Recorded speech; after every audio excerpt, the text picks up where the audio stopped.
Bandeko, en tout cas, et c'est mon lisusu na mutema pour te kutani lisusu na bino na cadre ya émission na biso ya famille école de disciples. En tout cas, na pesi bino mbote mingi, ngai komo na papa Duru et puis nazali na papa Henri, yende muna banda ko tuna mituna. Donc ba but ya ba émission na biso ezali kaka ko sala partage na o etali makambo ya Nzambe. Partage na o etali connaissance. Yango komona la plupart ya batu oyo balandaka biso eza batu oyo basi ba umeli na makambo Nzambe, batu oyo basambelaka depuis pas mal d'années. Siko bazaka na souci wana ya ko partager na bandeko mususu et puis pe ko approfondir ba connaissance ya ba principe spirituel oyo eza na kati ya Bible.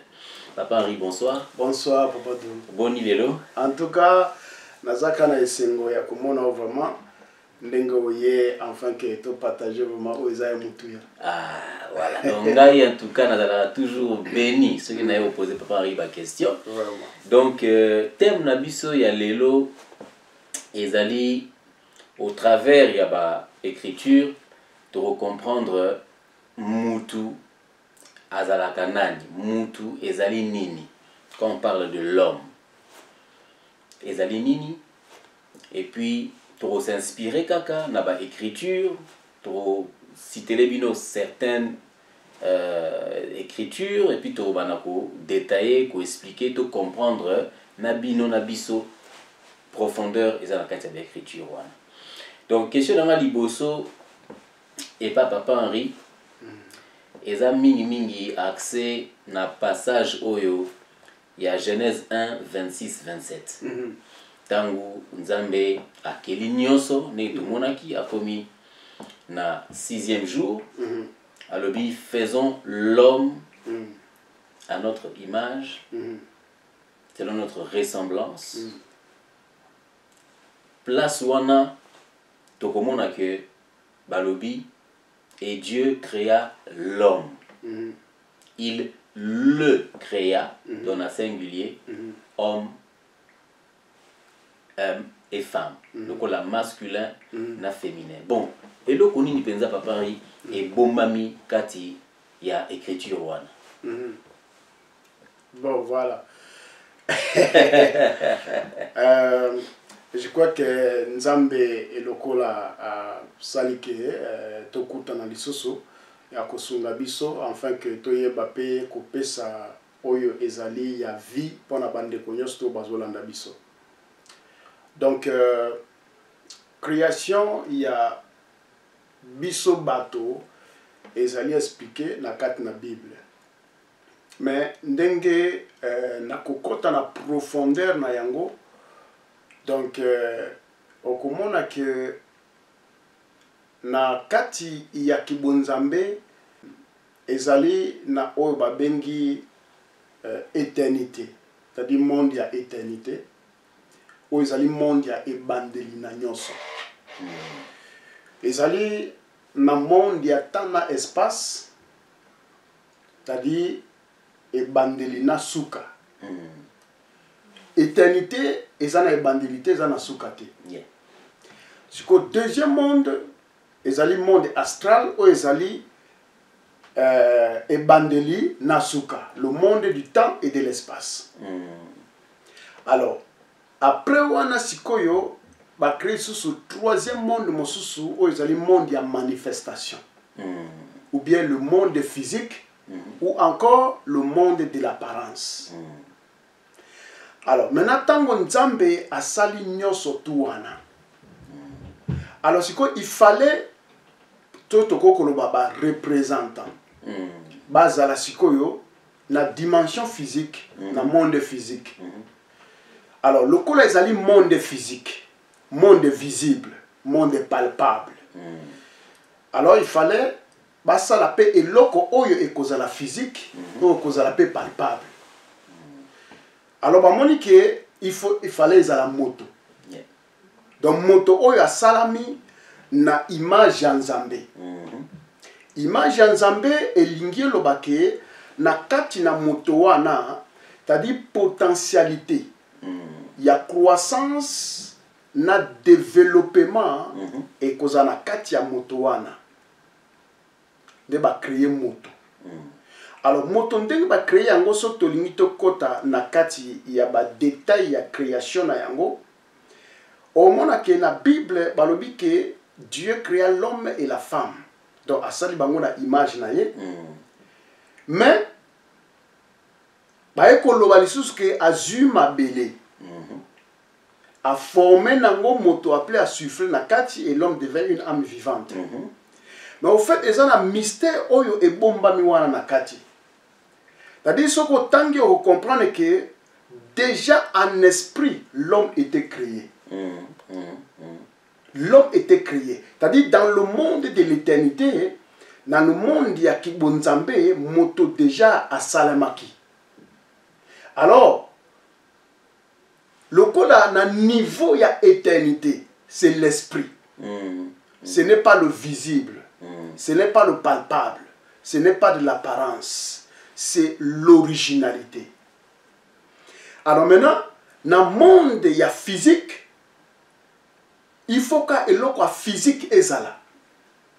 Alors maintenant, il fallait que l'eau wana oyo nzambe ya salaki, oyo emona na kate na niveau ya physique. Mais et salama na ndenge ke et se manifester na dimension physique. Mais ko se manifester ndenge nini? Donc basali nzoto. Basali enveloppe. Oyo balobi ke tant bazo utiliser langage ya poussière ezali tout simplement pour na koloba ke donc ba utiliser matière. Matière oyo eza déjà physique. Pour ba former kaka nzoto ya moto oyo azali esprit. Pona niveau ya physique azana posa ya nzoto. Alors esprit wana oyo moto oyo déjà nzambe ya salaki.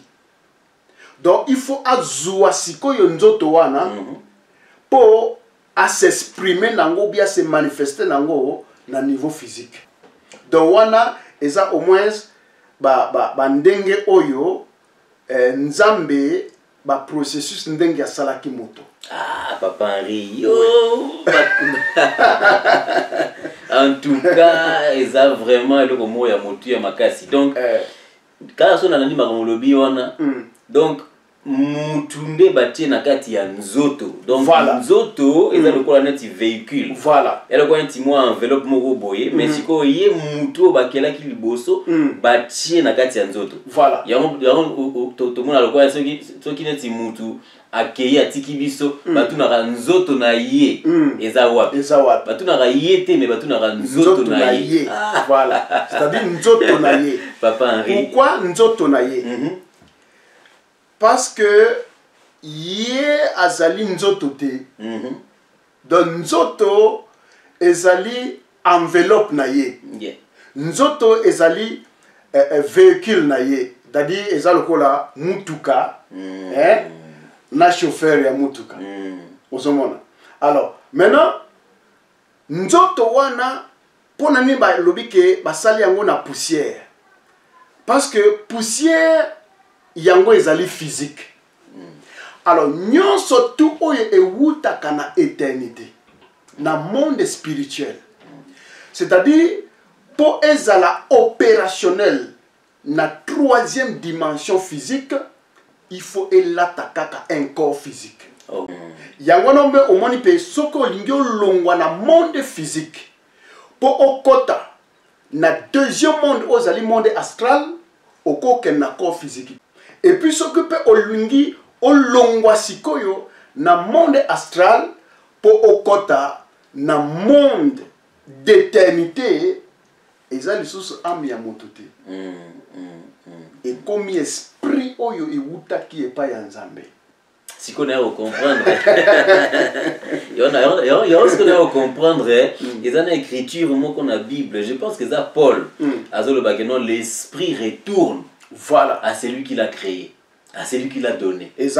Donc corps et tel on a poussière, pour 8 a on a cadre et matière, et la matière, esprit ici et zongi. Voilà. Ah papa Henri. Donc il y a osomona que tango babengi moto c'est-à-dire moto autaka epa ya baparent te moto ndenga naza boye na uta epa baparent na eloko oyo uta epa baparent na ngai ezali le corps matière c'est-à-dire Nzambe a utilisé papa na ngai na maman na ngai pour lui former un corps par lequel papa Henri a koya kokota parce que papa Henri vient de Dieu mais le corps de papa Henri vient na kati ya rapport ya papa na maman donc moto autaka na bapara na ete autaka epa ya Nzambe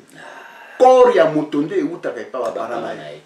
Donc vraiment, tu veux comprendre Siko que quand on parle de l'homme, quand on dit l'homme, ezalaka matière où tout le monde a raté, mais ezane esprit où ezana kati yanzoto. Voilà. En tout cas, eza ma question. Siko esprit wana ya kati yanzoto, yango ezali créé à l'image de Dieu.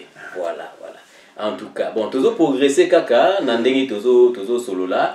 Donc toyo kabiso nyonso que non, mutu aza composé na esprit, âme, na corps. Sikoyo âme et kubima na passage wana au ya Genèse 2, Genèse 2 entre 5 et 7, au bazo loba que tant a soufflé na kati ya nzoto, tant on a des sikoyo mutu akomi un être vivant.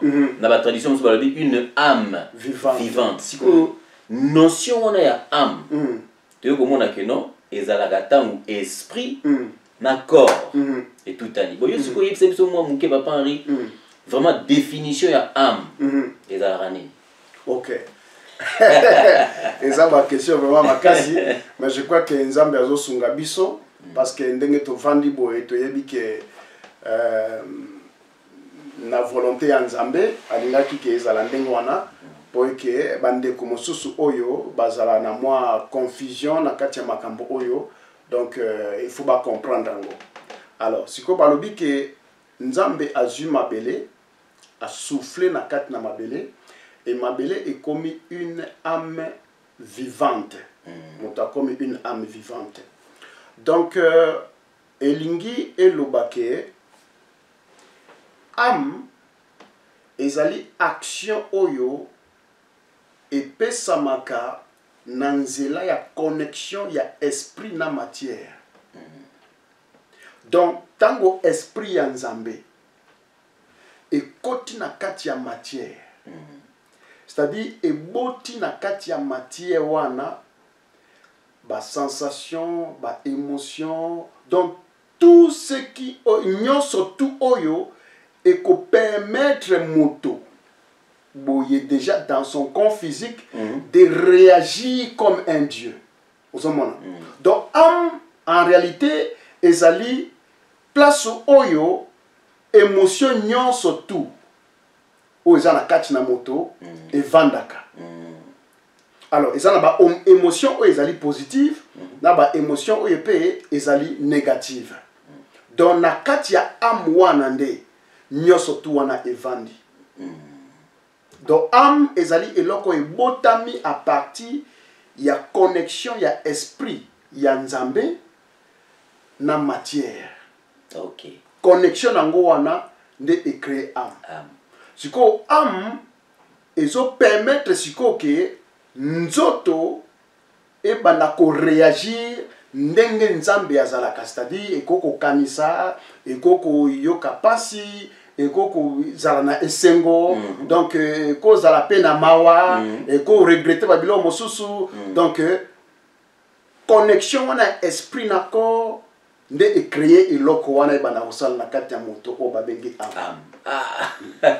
Yango to ka kutu batu mingi ba bien ngolo ba toujours expression moko boy état d'âme. Voilà. Donc état d'âme ça donc ba émotion, hein, ba sensation oyo âme ezoko yoka.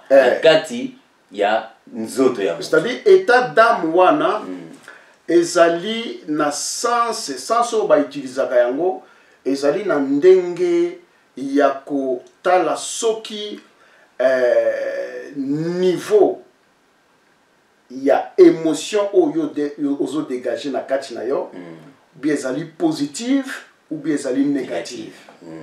Donc état d'âme o bato balobaka ezali pona koyeba soki amwana ba émotion na yo oyo ba ressenti na yo est-ce que ezali ozo utiliser yango na niveau ya C ou bien ozo utiliser yango na niveau ya likolo. Donc tant que tozoloba na niveau ya C eza ba niveau moko négative. Niveau moko très pauvre. Et tant que tolobi niveau ya likolo eza niveau moko positif oyo ezali niveau moko productive. En tout cas.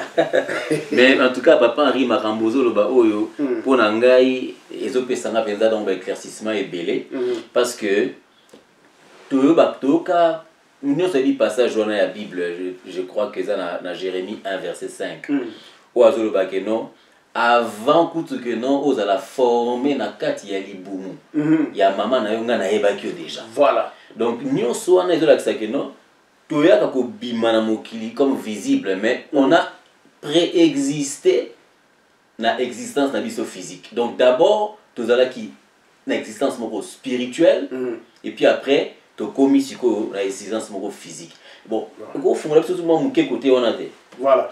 Donc place wana nde omoni baloba toujours que soki ozali moi na kati ya croissance spirituelle on comprendre que moto akufa kate moto c'est-à-dire l'esprit qui a été soufflé par Dieu ne meurt jamais mais moto a se transforme donc parce que souffle wana esprit wana c'est Dieu lui-même. Alors avant oya na kati ya nzoto o se former pour obima na mokili donc ozalaki déjà na kati ya nzambe ye moko parce que nous venons tous de Dieu. Donc tant bazolo ba ke nzambe ya sala moto ezate que moto na ekozwa ba matière moko boye oyo ezayete.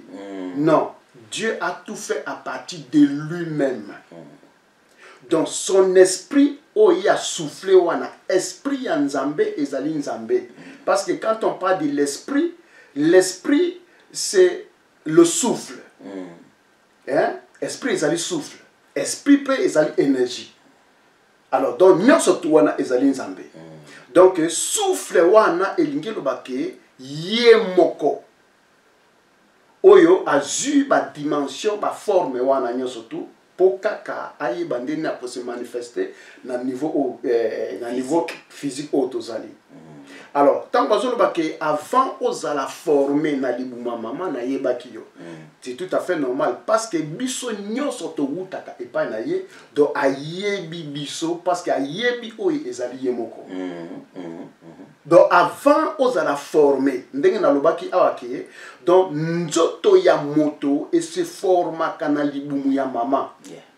Alors maintenant cet esprit là oyo ezali moto oyo a créé na image na ye ayaka nde kokota na kati ya nzoto. Donc avant ozala na kati ya nzoto obandi kokola wana obandi kokola ti 9 mois obimi na mokili. Donc déjà nzambe ayebaki yo parce que outi epai na ye. Donc créature nyonso tu na kati na mokili oyo ezala ozondima nzambe ezala ozondima nzambe te outi epai ya nzambe. Parce que ça na place motusu te oyo koko wuta. Parce que la vie oyo ezali moto parce que l'homme c'est la vie. C'est ça. Et la vie c'est Dieu. Et nous n'avons qu'une seule vie, il n'y a pas deux vies. Na kati na mokilo ndenge tozali. Donc yangwana omoni Bible même ezo confirmer que donc abedisaka mbula na ye na ba méchant na ba bon. C'est ça. Parce que le méchant fait partie de lui aussi. Et le bon aussi fait partie de lui.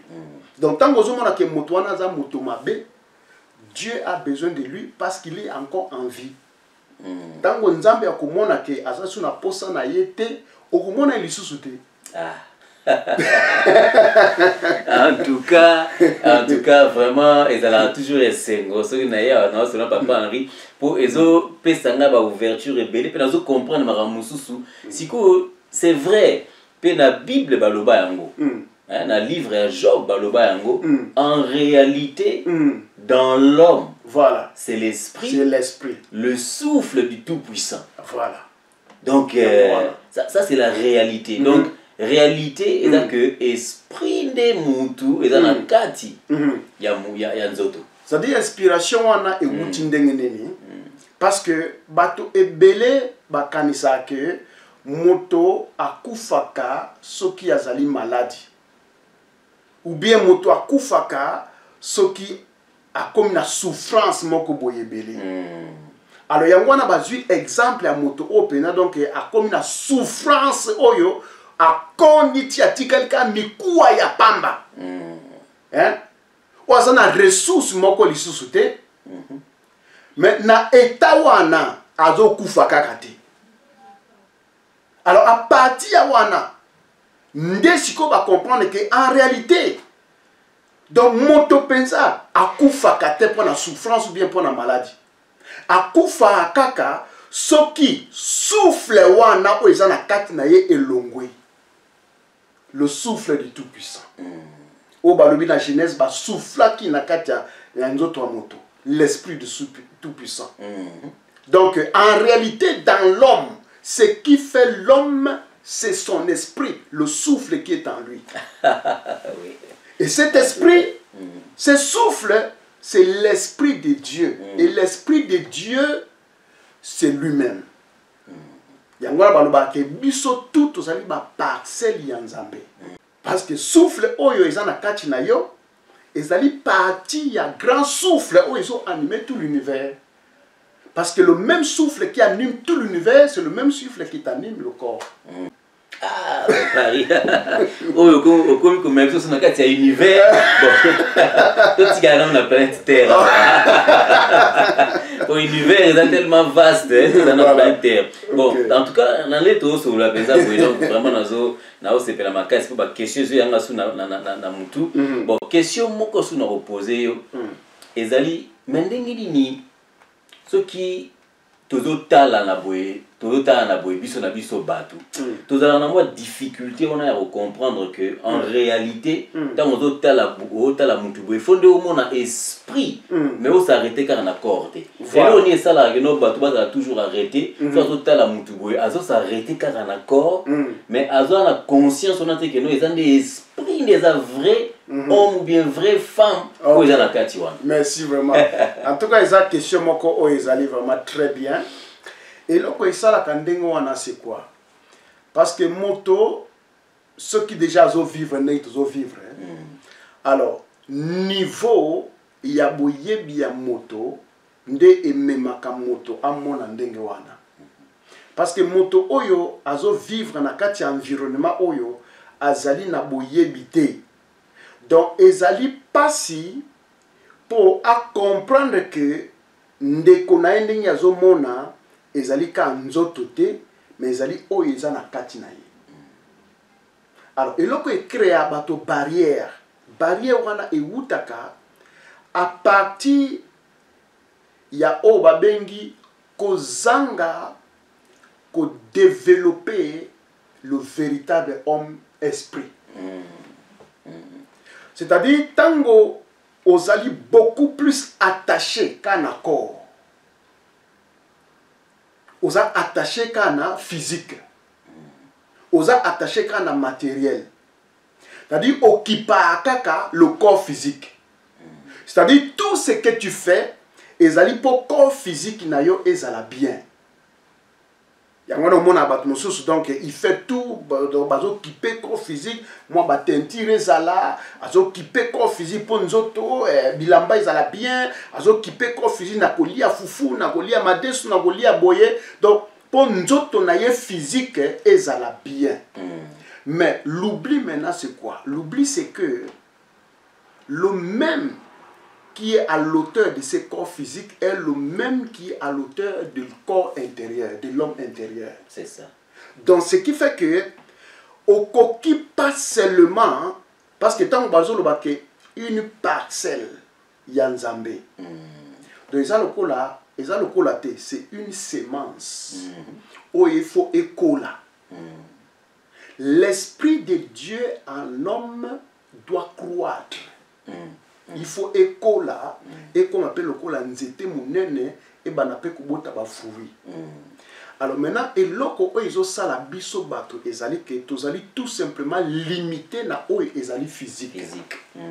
To bosani oyo pe ezali spirituel. Oyo eza très important.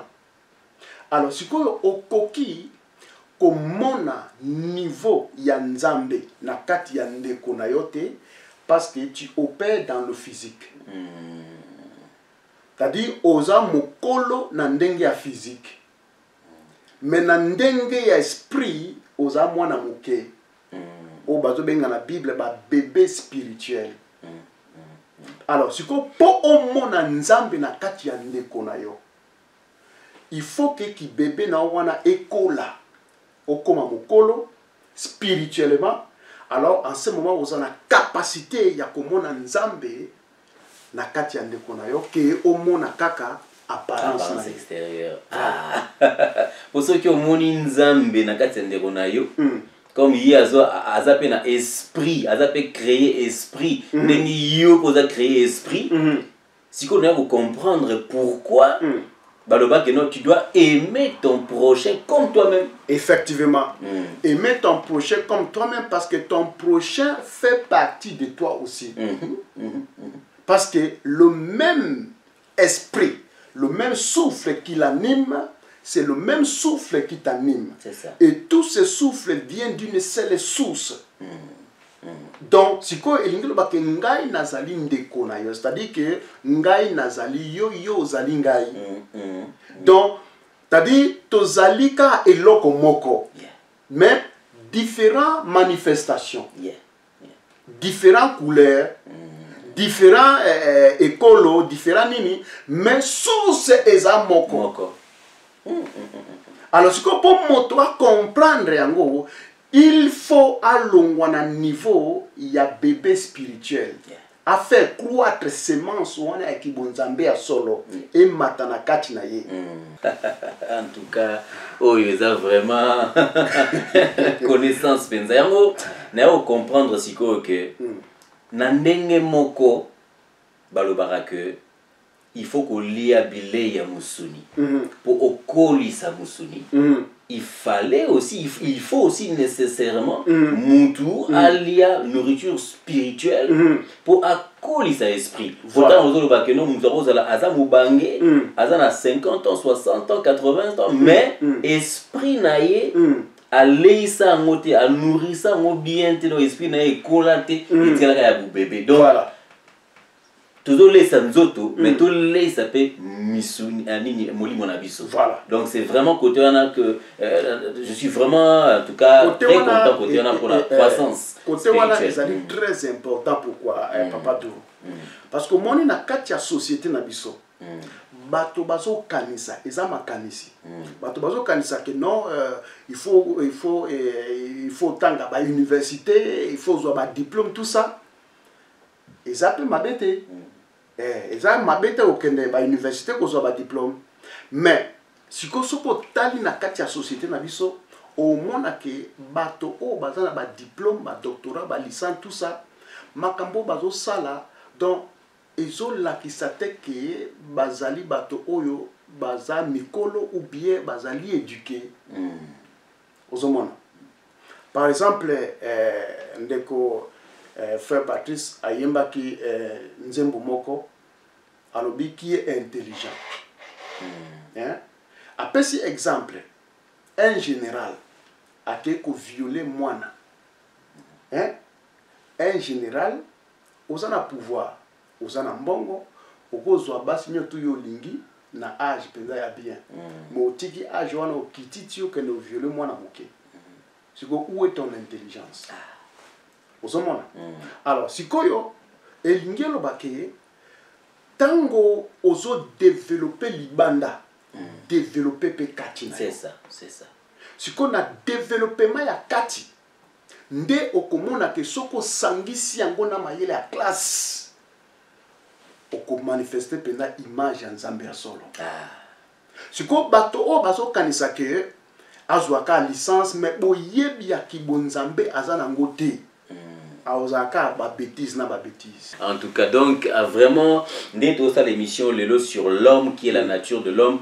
Il faut tout comprendre que Neto le barakenon, bah monde et zalakami balé, monde invisible, na monde visible, et zaka otozo ko incarné. Tout ça ozo monanga boye, ozo mona physique, et za représentation à monde visible. Oyo siko eza na kati oyo ozo monate, et za li représentation à monde invisible. Voilà. Donc les deux dimension na kati ya oyo tozo vivre na mokili. Donc eza lokola pona kata ote eza lokola histoire moko o balobi na Bible balobi ke Yesu azoloba ke po ba pharisien bazo kipe mingi libanda. Siko ayebisi bango mais oyo asala ki libanda kaka yende asala pe na kati. Siko bino bokipaka libanda mais na kati bokipaka te. Donc yango wana apesaki exemple mo boye apesi alobi ke bozali ba tombeau blanchi. Voilà. Ozomona. Parce que libanda momoni na tombeau cimetière batie peinture moko ya bien. Mais na kati ezaka ba mikuwa ya pamba. Ozomona. Mais ezana bato ebele lelo oyo bazali ba tombeau blanchi. Soko moni penza boye un bon monsieur pas très bien français anglais doit vanisa makambo wana nyoso tout. Mais en réalité, na kati na ye, azana kati ya buzoba moko donc oko même pas ko imaginer. Même ngulu azala ndengo wana te. Donc ça veut dire c'est un tombeau blanchi. Voilà. Donc abongisaka libanda. Mais na kati na ye abosani ke ya mutu ya nde faut kolisa ye penza. C'est ça. C'est ça. Ya mutu ya nde za siko l'homme. L'homme c'est l'esprit. Véritable homme. Oui. Voilà. Parce que les appels bien des pédos de terme on a pour na moni naebi bon nazapena makasi na verset biblique était mais naebi na kati ya Bible naebi na kati ya Bible au bazolo ba que non ce qui est né de la chair est chair voilà. Et ce qui est né de l'esprit est esprit. Siko ndenge ni soki yo au botama na esprit nzambe a créé yo en tant qu'esprit ou t'es pas nzambe on a ni on négliger croissance spirituelle na yo. Voilà. Mais alors que croissance physique na yo, on a besoin de lia bien, bantaba, bani, mais croissance spirituelle na yo, ozo négliger. Et là on est dans la bateau, bah c'est focalisé pendant mingi sur homme esprit ou ezala kati na bamote. Ah ok.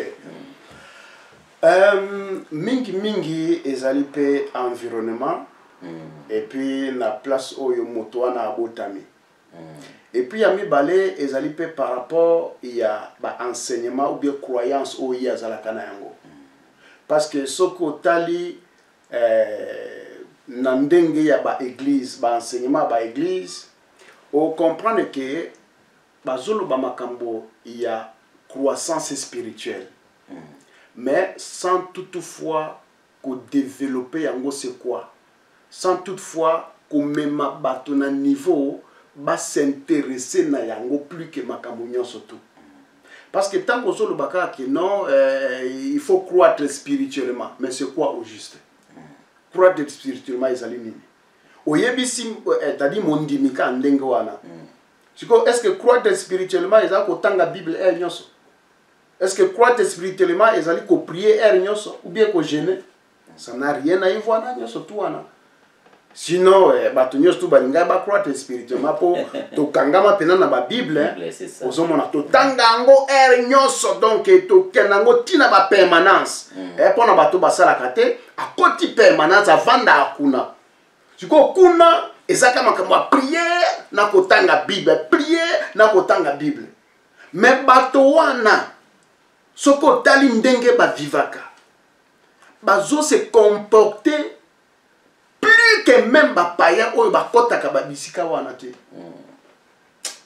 Pourquoi? Parce que quand la Bible na ba prière, c'est pas ce qu'on appelle la croissance spirituelle. Okoki ko banda processus vraiment la nanga place très bien. Okoki ko banda processus ya croissance spirituelle sans une vision. Donc et pas ya nzambe zande wana. tango ye epa ya nzambe olobi ke na bandi vie ya kibonzambe, c'est-à-dire le développement de l'homme intérieur, il faut que cela soit basé sur une vision. C'est-à-dire vision te kende to kanisa to lobi ka vision à ministère nanga ya église nanga te makama vision wana ya église te ou bien ninte. C'est-à-dire vision ya oyo yo monike il faut okokisa na vie na yo oyo zana. Ah OK. Ozomona. Donc okoki ko banda na lobi bien okoko banda processus. Il y a croissance spirituelle, c'est sans une vision. Il faut avoir une vision. Au moment les lois, tous la Bible comme et là comment kaboye, ou comme il bâtonnier tout bas comme na mona monoko kaboye, bah verset biblique tout ça. Mais to yebite pour na nini oyo basala Bible. Raison nango ezala ki nini. Au fait, raison nango, na s'excuser pour nazo kende lisusu makamba. Non, tout ça dans la kati. Na raison qui sont dans la kati. Merci vraiment. Pas papa. T'as-dit to ouais la ka kotanga Bible na ko pesa ba verset biblique. Mais to yeba kate raison nini oyo nzambe a permetta que Bible ezala na kati na mokili otozali. C'était pour quelle raison? Raison oyo ezaya liboso ba bengi Bible révélation. Maloba ezana kati ba bengi yango révélation. C'est-à-dire révélation eye po elakisa yo makambo oyo yebite. C'est ça la révélation. C'est ça. Donc ya liboso nyonso tu oyo yebite.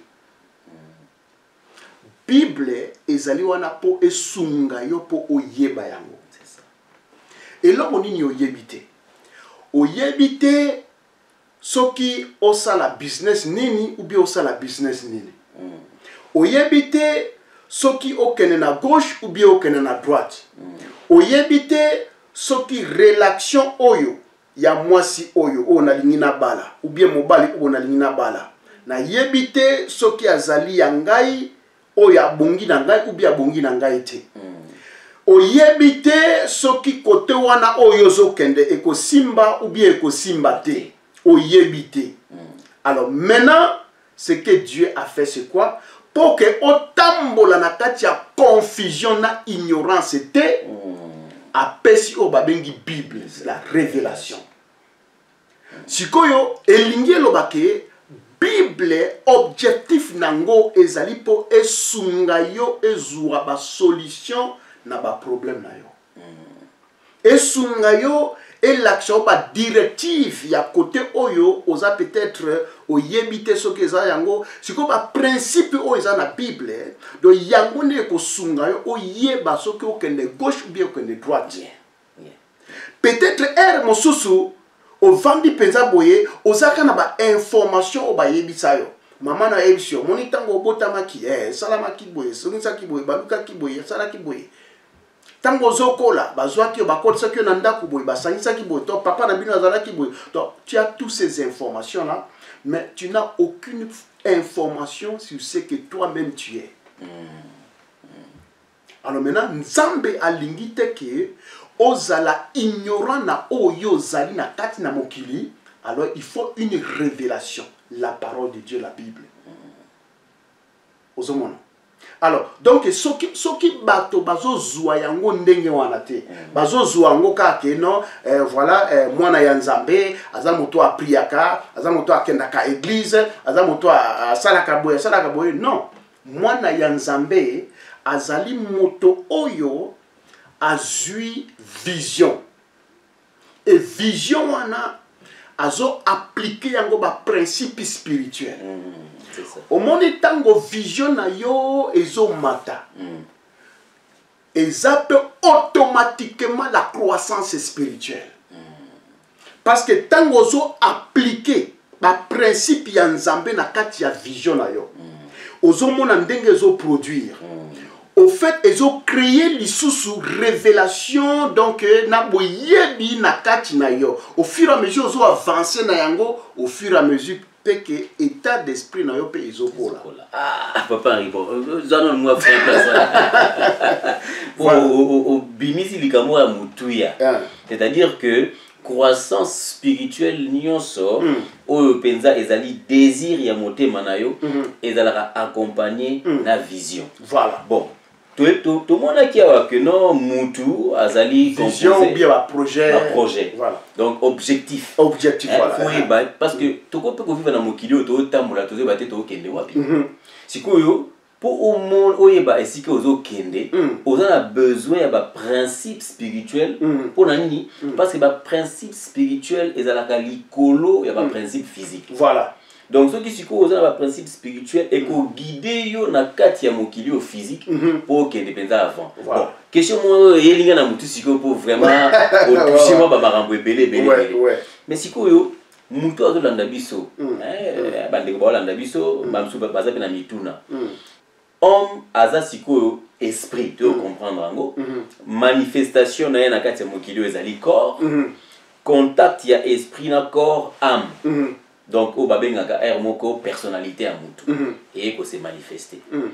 Mais est-ce que mutu penza, est-ce que à quoi qu'on vivre vie nae physique très bien, vie nae physique avec abondance, avec santé, sans connaître ma principe spirituel. Voilà. Donc, ezali moi. Eza question moko vraiment très bien. Ezali na bato oyo na kati ya libala. Azotambola libala na ye, azotambwisa libala na ye. Baza vraiment na kimia. Eza pe na moto mosusu oyo a se lancer na kati ya business. Aza pe chrétien te. Aza pe na croyance mon côté. Mais business na epena izo kende très bien. Mais sikoyo na kati na mokili ndenge tozali. Rien ne pourra réussir en dehors du principe spirituel établi par Dieu. C'est-à-dire Dieu peut te faire grâce que ozala na boyebi moko boye oyo ezo permettre de réussir na domaine wana. Mais oyo ezaka ba principe ya Nzambe, mais yo yebite ke za ba principe ya Nzambe.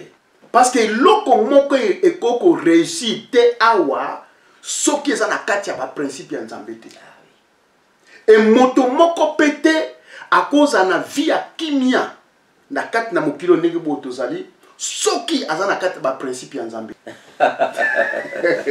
Oh, en tout cas, Papa Henri, tu es déjà na souka, moi question moko éthique en tout cas, dès bozo landabiso nenge vraiment bozo ka ba échange tozo awa but na ngeza que non abino na biso to continuer kokola parce que spiritualité ezate na mutu moko lobakena azana monopole ya connaissance tous ezali loko moko tous les jours to lukarakaka neka to liaka tous les jours pour nous na biso en bonne santé en bonne forme ndenge moko pe makambo spirituel ezalaka il faut to liaka kaka tous les jours. Donc vraiment Papa Henri na sepeli mingi pona détail pe ba explication au pesi donc tu faut comprendre que mutu ou abengaka l'homme et dans la rende esprit ya mokutu baloba l'homme ne vivra pas de pain seulement voilà. Donc tu faut comprendre yango et puis tu faut comprendre que ce qui croissance spirituelle na yo eza accompagné na vision moko boete au banakomona ba concrétisation dans notre vie. Il faut dans la vision. Voilà. Vision cause la paix que nous olingi peut-être que libala na yo et kende malamu. Au côté si siko dimension spirituelle la kati libala na yo okomona. Eko marcher. Bon. Donc Papa Henri poto chuter penza to ke ba question suka. Donc siko yo question ngeza boy. Là vraiment pour na osunga biso ngai pe pi bato ba landa biso. Tobotami banda bo mwana toza ba bébé tozo kola parce que tozo lia pour la bato nyonso importance sikoyo ya parent oyo aboti mwana na ye mais à comprendre que mwana oyo nga na boti eza kaka musuni te mpo nga napesi ye nzoto mais esprit nga na botango te esprit ewite pa nzambe siko attitude ya parent ekozala ndenge nini mpo na croissance spirituelle ya mwana na ye. Ah, mais ça, ta question vraiment. Wana ko meka ko répondre ndenge otuni. Déjà mentalité wana oyo maman a comprendre que il a pesa ika nzoto. Mais oyo ezali esprit, c'est-à-dire oyo ezali mwana wana. Ezali de esprit outie pa ya nzambe. C'est comme maman oyo azana mentalité wana déjà. Aza maman oyo a ko encadrer mwana wana très bien. Parce que à comprendre déjà na kati na vie ya mwana wana ye a joué rôle nini et puis nzambe azana rôle nini na kati na wana. Alors, sikoyo mais en général souvent nzambe asalaka grâce na ba parents nyoso. Hein? Parce que toki ndenge tozali boye na poto awa tobali awa tobani kubota awa papa azali te mama azali te mais obandika kokolisa bana na yo sikoyo tango zokolisa bango mayele wana bamosusu ezali oyo monaki epa ba parents bamosusu ezali ka oyo zozwa kaka kana nzela wana ndenge bozokende. C'est ça. Ozomona.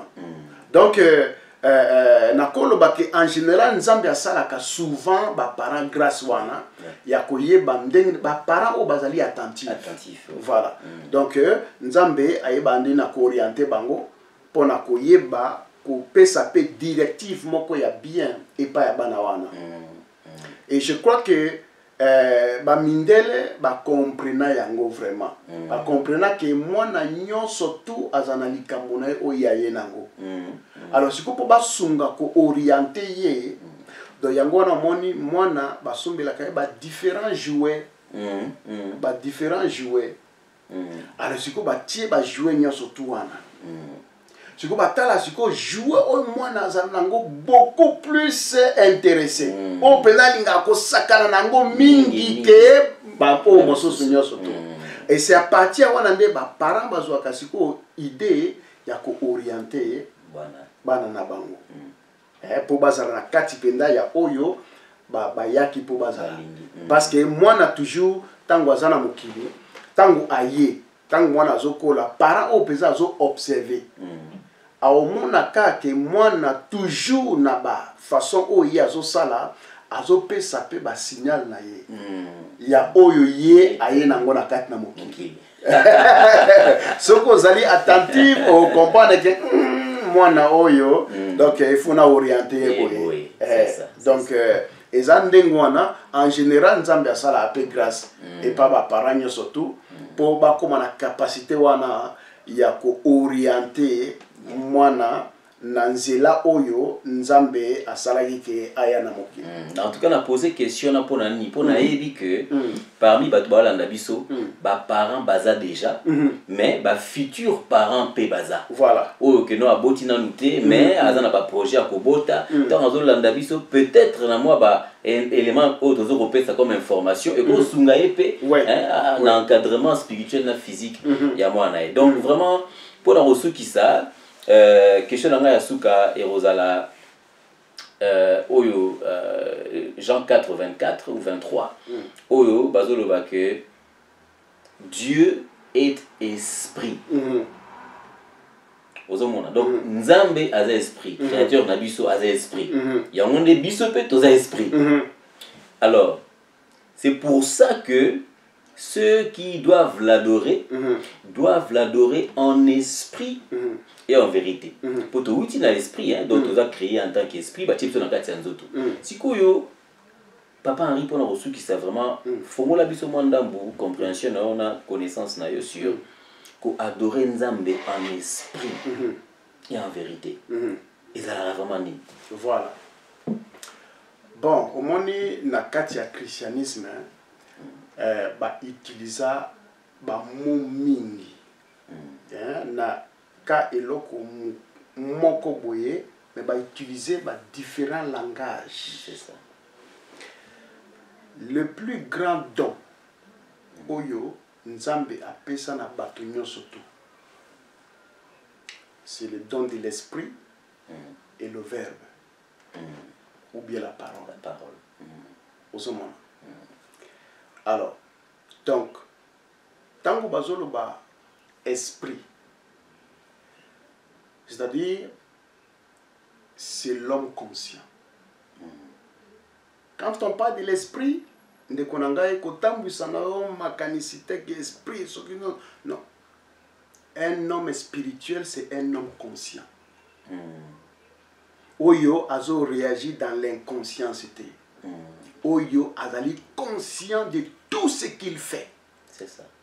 Alors, maintenant, tango bazolo bake, il faut l'adorer en esprit.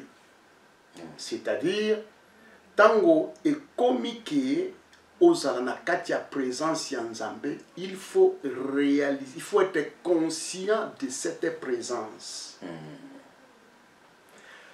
Na opé ça différent au monde. Plein de gens bazo servir Nzambe en esprit. Au monde na katia ba église soko tieka au monde ke bazana monde de distraction moko makasi. Hein? Monde de distraction moko donc ya kosakana te. Au mona moto soit pasteur, soit modérateur, alors dit que non, il faut te prier. Moto moko azo prier Nzambe na commission azo longola ba azo lokuta ba papier. Nzambe na commission parce que vous avez Nzambe monene donc téléphone est sonné nazana prier azo ici. Donc azo prier à lobby que azo prier Nzambe donc azo prier Nzambe miso kabu on dirait abungisi loko ozo lukanene ba lobby to comme na tango à prière. Donc moto ya ndenge wana il n'est pas en train d'adorer en esprit. Parce que pourquoi on parle de l'esprit? On parle de l'esprit, on dit que Dieu est esprit. Donc c'est pour dire que tango est commis, ce qui est commis prêt, il y a qu'à approcher et pas y a Nzambe. C'est-à-dire il faut se disconnecter du monde physique. C'est pour cela qu'on parle qu'il faut adorer en esprit. C'est-à-dire, au quoi qu'on a que oso adorer Nzambe étant dans la chair, étant dans le physique, étant dans l'influence physique. Donc il faut se disconnecter de tout ce qui est physique. Nenge Bible zoloba tango ba yekoli ba sengi et pas Yesu ke la kisabiso ndenge nini ya kosambela. Alors maintenant ayebisi bango soki bolingi bo prier boza lokola bangote c'est qui? Eza bato oyo bazana kati ya physique mais bazo prétendre que bazo sala Nzambe oyo azali esprit. Ce n'est pas possible. C'est ça. Mais apesi bango stratégie. Alobi que soki balobi soki. Donc ça veut dire que eloko nyoso tu eza na tango na yango. Donc ce qu'on montre pena que tango oyo est commis pona za na présence ya mokeli na ngai. Donc balobi que kota na kati na chambre kanga porte. Siko tozwaka exemple physique boye. Siko soki okoti na kati ya chambre na okangi porte. Est-ce que ozomona lisu makambo zo le kana balabala? Est-ce que ozomona bato bazo le ka bazo mata bazo kita? Non. Ça veut dire ezalité que kanga porte physique, mais ezali que il faut se disconnecter de tout ce qui est physique. Mais au côté maintenant dans cette conscience pure. Oyozo réaliser que je suis dans la présence du Tout-Puissant. Place oyo solution ezali. Place oyo esengo nangai eutaka. Place oyo mayele nangai eutaka. Place oyo protection nangai ezali. C'est-à-dire tu deviens conscient de cette réalité. C'est ce qu'on appelle servir ou bien adorer Dieu en esprit. Ah, oui. En tout cas, merci mingi Papa Henri. Vraiment bandeko, na sengi bino lisusu merci, na pesi bino merci, pardon, nenge boyo kibiso, nenge bo lande biso.